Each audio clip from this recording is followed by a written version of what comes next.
Les compléments alimentaires frigo ou pas frigo. Dans cette vidéo, je vous indique quels sont ceux que vous devriez toujours placer au réfrigérateur.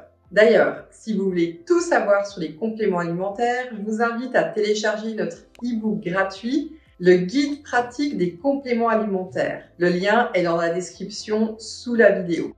Bonjour à tous! Dans l'immense majorité des cas, les compléments alimentaires n'ont pas besoin d'être placés au réfrigérateur. Ceux fabriqués à partir d'huile ou d'extraits secs ont une composition suffisamment stable pour pouvoir être conservés à l'extérieur. Placez-les simplement dans un endroit frais, sec et sombre pour préserver leur qualité. Certains compléments plus fragiles font toutefois exception et se conservent mieux au frais. Tout d'abord, les probiotiques. En tant que micro-organismes vivants désactivés, les probiotiques sont particulièrement sujets au phénomène d'oxydation. Certains d'entre eux nécessitent ainsi un stockage au frais en amont avant d'arriver chez vous, mais aussi en aval une fois que vous les recevez à la maison. Parmi les produits Super Smart, je vous conseille en particulier de stocker au frigo les probiotiques Probioforte, Candalb, Oral Health ou encore Lactobacillus reuteri dès leur réception.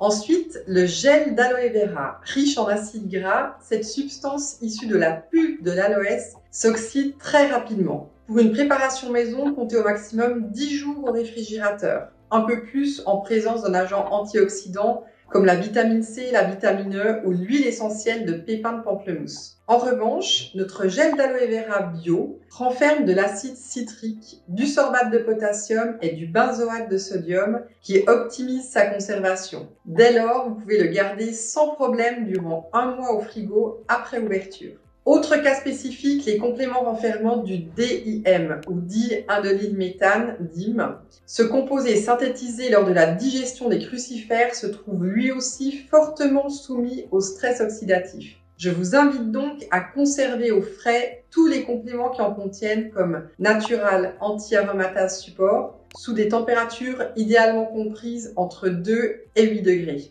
Enfin, les enzymes. Intervenant dans la digestion ou le métabolisme, ces catalyseurs de réactions chimiques se dénaturent sous l'effet de la chaleur. Ainsi, même sous des températures peu élevées de 20 degrés, une enzyme peut perdre la moitié de son efficacité en seulement quelques jours. En comparaison, lorsqu'elles sont stockées au frais entre 3 et 4 degrés, elles conservent leur stabilité durant plusieurs mois. C'est pourquoi je vous recommande chaudement de stocker vos préparations enzymatiques au réfrigérateur. Chez Super Smart, ce conseil vaut tout particulièrement pour les compléments catalase, pancréatique et NADH. Merci d'avoir regardé la vidéo. Si vous avez apprécié, n'oubliez pas de laisser un like ou un commentaire et de vous abonner à la chaîne. À tout bientôt!